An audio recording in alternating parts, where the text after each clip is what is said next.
Welcome back to another video. In this video, we are going to create a risk management plan. I'm going to break down what is a risk management plan and steps to create the plan. So first and foremost, what is a risk management plan? A risk management plan helps you limit your losses and drawdowns by setting rules and guidelines. So the whole idea of us having a risk management plan is for us to set certain guidelines, to set certain rules that we are required to follow as traders. And as we follow them, these rules and guidelines are going to help us limit losses and drawdowns. So if you guys take a look right here, what this chart represents, it represents the gains needed for different drawdowns, right? So let's say you lose 70% on a trade. If you lose 70% on a trade, on one trade, you have to make over 200% to make that money back. If you lose 90% on a trade, you have to make over 900% on a trade to make that back. So in simple terms, think about this, right? Think about a stock is trading at $10, right? If you buy this stock at 10 and you don't have a risk management plan, and let's say you buy it at 10 and the stock goes to 5. Now, as the stock goes to 5, you are now down 50% on your position. So you're down 50% right here. So when you look at this, you're down 50%. Now, what a lot of people don't understand is that when you're down 50%, for you to go from 5, for the stock to go from 5 back to 10, how much do you think the stock needs to gain?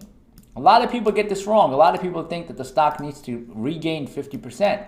That's not the reality. The stock goes from 10 to 5, it loses 50%. The stock needs to gain 100%, right? It needs to gain 100% for it to go from 5 to 10.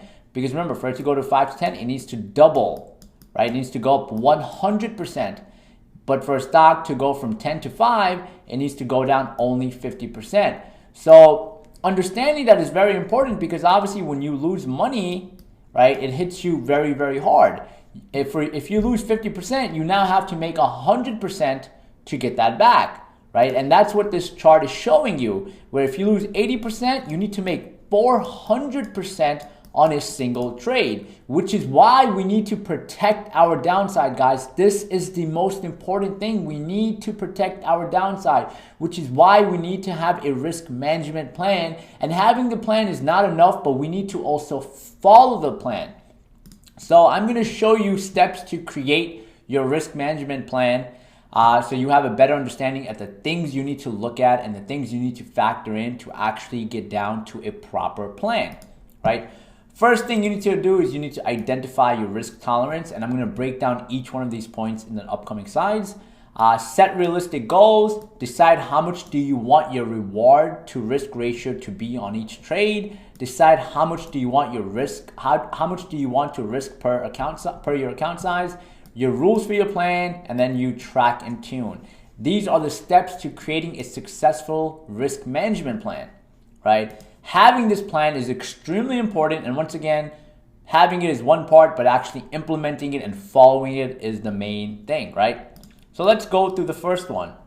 The first thing that you need to do is identify your risk tolerance. Everyone is going to have a different risk tolerance, guys.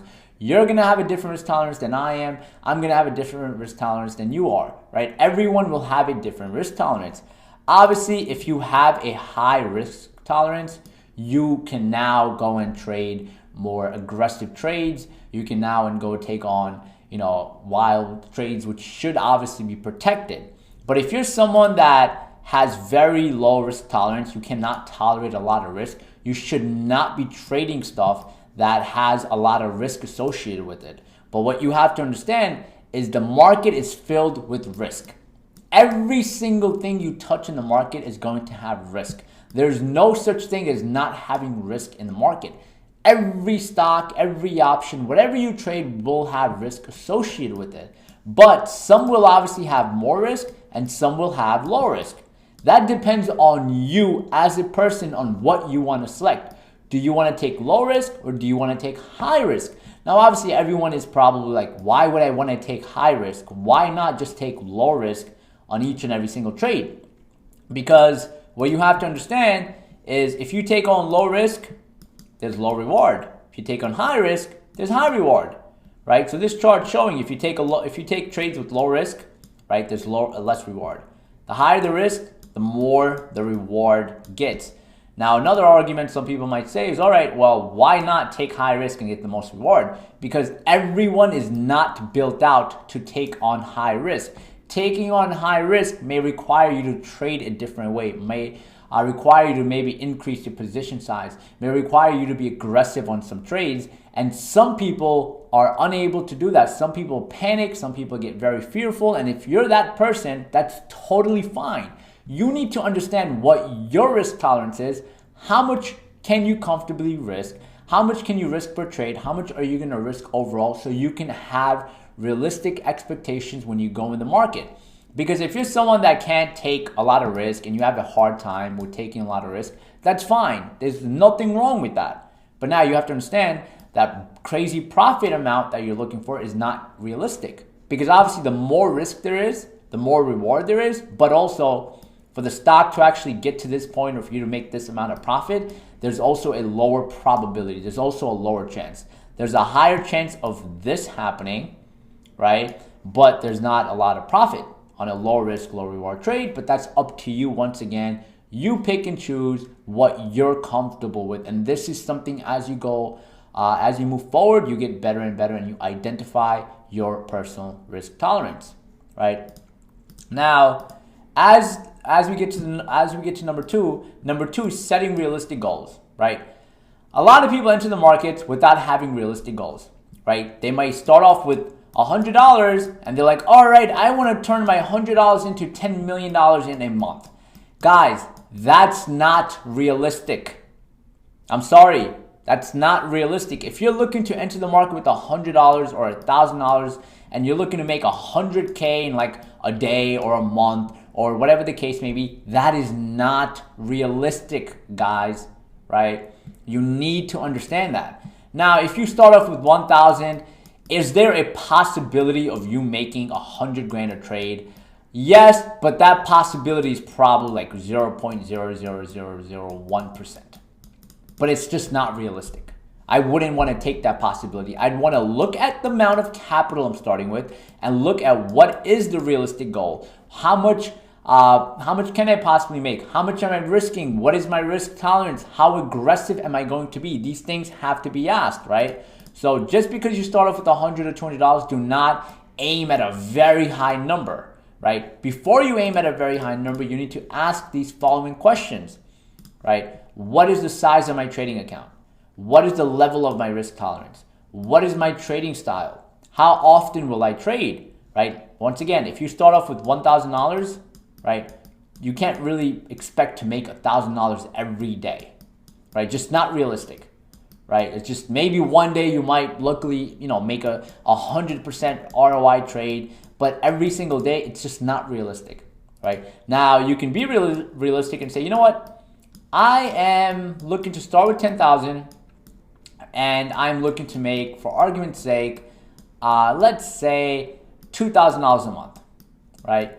My risk tolerance is kind of high, so I know I'm going to take a little bit more aggressive trades. My trading style is going to be aggressive, and I am going to be trading every single day and wait for opportunities to present themselves. But now, if I'm starting with 10,000 and I have very low risk tolerance, like I'm very, very scared of taking trades, my trading style is very conservative, right? I'm very afraid of taking risks, and I'm looking to trade 2 times a month, right? Now, this number at that point is probably tough, right? Not saying it's not possible, but that depends on what you're trading. Are you trading options? Are you trading stocks? Are you trading only certain days? On those days, what is your focus? So a lot of different things go in, but what you have to understand, guys, you need to be realistic, right? You need to be realistic so you can have realistic goals in the market, right? Now, setting realistic goals or setting profit goals in the market is great, but starting out, please take a step back. One thing a lot of people do is they start out trading and they're like, all right, it's time for me to set my profit goals. I just started trading last week and I want to make $5,000 a week, right? I set realistic goals. I have a 50K account.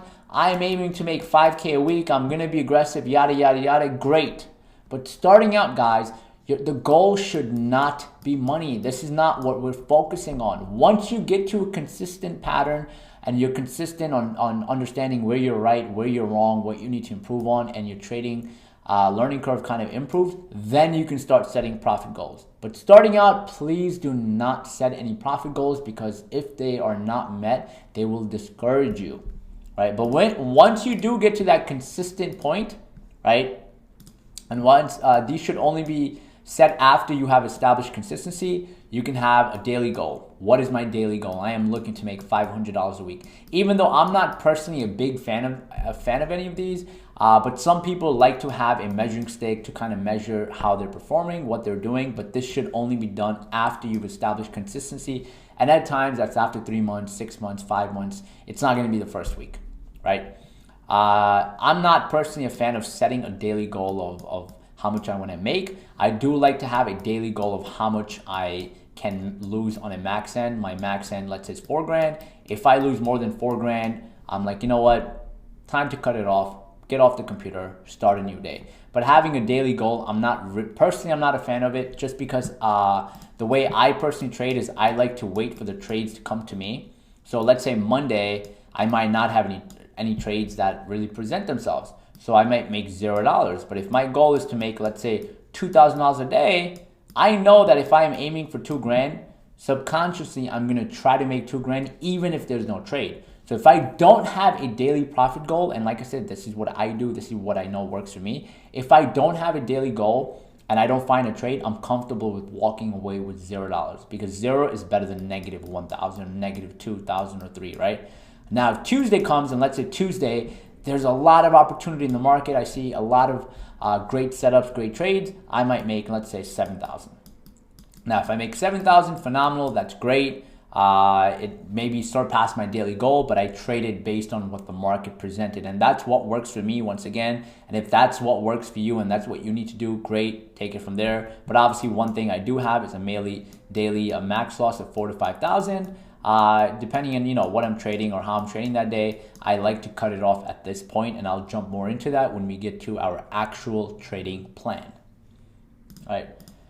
Next, how much do you want your reward to risk ratio to be on each trade? Right? Like I said, you should have at least everything above 2 to 1. 1 to 1 shouldn't even really, it shouldn't exist. You shouldn't trade at 1 to 1. Just my personal opinion. I think a 2 to 1 is great. Obviously, anything higher is better. But you want to establish what you want, right? 2 to 1 is good. 3 to 1 is even better. 4 to 1 obviously gets great, and 5 to 1 is phenomenal, right? But you want to make sure that your reward to risk ratio is kind of established well, right? And that's where the tracking part kicks in. I'll break down what I mean by the tracking part. But once again, 2 to 1 is what we want to focus on. We don't want to be below 2 to 1 and try to aim for a higher winning percentage, right? So every single trade, you should be checking that, hey, I'm looking for a 3 to 1. I'm looking for a 3 to 1 because based on my strategy, based on the way I trade, I'm not right that much. I'm maybe right 3 out of 10 times or 4 out of 10 times, and a 3 to 1 ratio kind of makes the most sense for me, right? These are things that you want to understand and establish as you progress and as you start trading more and more with real money, because that's when everything will be shown a lot more. Now, if you go to the next one, how much do you want to risk per your account size, right? What is your account size? Let's say it's 5,000. Let's say it's 10,000, whatever it is, right? What you want to establish is, okay, how much do I want to risk per trade, right? 1 to 2% is ideal, but should be no more than 2% per trade, right? Try to stay below 2%, especially when you guys start out. Even keep it at 1%.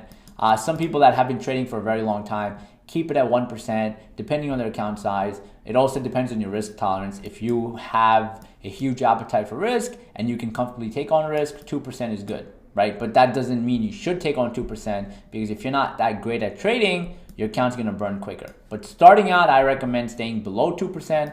Even 1% would be phenomenal, especially if you're starting out. But this is something you want to establish and you want to stick to it. So before you take on any trade, you have your proper position sizing formulated and you're stuck on your set of rules and guidelines, right? Next, setting rules for your plan. So once you have your plan kind of established, you want to have rules placed. Right now, some people can add more, some can take some off. That's up to you. I'm just giving you a guideline of certain rules I have aligned. And obviously, when we get to creating our full trading plan, I'm going to put more and more rules and strategies together so I can show you my plan, what my original plan is, what I follow, what my rules are, and you guys can copy that if you want.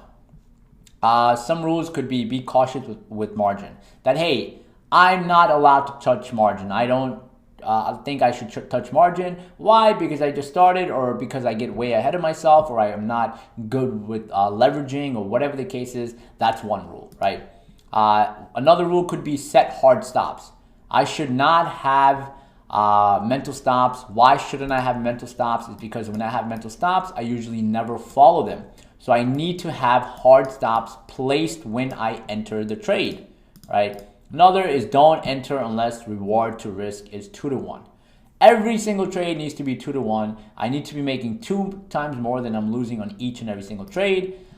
Take off half off the table if it hits my profit target, right? If let's say I enter a stock at 10 and it gets to 12, either I sell my full position or I take off half, right? I don't ever want to get greedy and say, no, I think it's going to go higher. No, take off half. And these are things that you need to establish based on yourself, based on your personality, based on what you see as you evolve as a trader, guys. Next, if I'm unsure of a position I'm in, I should exit or downsize. So if I buy a stock at 10 and let's say I'm in for a few minutes or a few days and I'm like, you know what, I'm not sure, I like to exit my position or reduce my position size. If I have 100 shares, all right, have 50. Or if I have 100, have 0, right? Another rule is I can only take on aggressive trades if I'm playing with the market's money. So if I want to be more aggressive and I want to take on a crazy trade that obviously has a lot of risk and huge reward, I'm only allowed to do it if I have my proper bankroll management aligned, if I have a cushion, if I have, or I'm playing with the market's money. So let's say I start trading at 9:30 a.m. and by 10 a.m. I'm up 3 grand. Now let's say at 10:30 a.m. I see a very good setup, very good trade. Now typically I might, let's say, risk $1,000 per trade. Here I might say, you know what? I like the setup. I know it's a little risky. I'm very comfortable and confident. I'll risk $1,500. I can only do that. I can only increase this if I am up and playing with the market's money, right?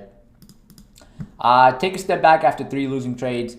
You can set that up too. After you have 3 consecutive losing trades, you can say, you know what? I've lost money 3 times over and over again. You know what? I'm going to take a step back and I'm not going to trade. These are things you need to establish. And like I mentioned, once we get to our full trading plan, towards the end of the full video section, you guys are going to see my full trading plan, the rules I have, the guidelines I have. And once again, if you want to copy that, you can. But this is just part of the money management plan. And setting these rules for yourself and setting rules that you think you need to have and follow is something that you will realize after you start trading, right? Next, let's go to next. The last thing of having a proper risk management plan is to track and tune. What do I mean by that? You should track all your trades you make and look at the following. So every single trade you guys make, I want you guys to track it. So there's a journal I'm going to give you guys. You guys can see the journal once we get to it, right? In the journal, I want you to track every single trade. The idea of tracking your trade is it allows you to see what you need to improve on, where you're making mistakes, where you're doing good. It just gives you a full visual image of your progress, right? So one question to ask is, what's my max loss? Is it following my plan? Let's say my max loss is $200 on paper, right? So when I make my risk management plan, my max loss should be $200. But then when I go through my journal, I start noticing that, okay, I have a trade I lost $700 on. I have another trade I lost $600 on. On another trade, I lost $400 on, right? On another trade, I lost, let's say, $300 on. One trade, I lost $150, cool. This one was all right, but what happened with all these trades? Why were these trades above my risk management plan? I was only supposed to lose 200 per trade. Why am I losing 700? Why am I losing 600? So these are things that need to come up as a question, right? Next, am I entering trades with a 2-to-1 reward to risk ratio, right? So every single trade you guys take on, you need to understand that initially, right, when I take my trade, right, was it a 2-to-1 reward to risk ratio? That's one part, but the main part that I care about is the aftermath. So I might take a trade where my risk to reward ratio is 2-to-1, right? It's 2-to-1. But after the trade is completed, I start realizing that all of my trades, once they're completed, are 1-to-1. Why are they 1-to-1? Oh, they're 1-to-1 after I completed them because I take profits too early, or I panic, or I do something that I shouldn't be doing. That allows me to identify where I'm messing up, right? And that's where the whole journal concept kicks in. Next, I should be asking, am I leaving money on the table? Which goes back to your reward to risk ratio. Am I selling too early? Am I not selling on time? What am I messing up on and what can improve? And then finally, am I properly moving my stops or getting stopped out too much? Now, if I look at my journal and I realize that out of 30 trades, 17 of them I got stopped out. Why did I get stopped out? What happened after I stopped out? And then once you identify that, right, you'll start noticing that, oh man, my stop losses are too tight, right? I need to give myself more space. I need to give myself more wiggle room. These are things that you need to focus on. So that's the 6th step of having a proper risk management plan. And the whole idea, like I mentioned, is once you establish your full plan, you need to track and tune your plan over and over again to make it a very phenomenal plan. And as I mentioned, there's a journal in the upcoming videos. It's towards the end of the full training, and that journal will help you understand, and I'll show you how to use it. That journal is going to help you understand how to track your trades and what key elements to look for. And if you properly apply it, it will help you out in a lot of many different ways.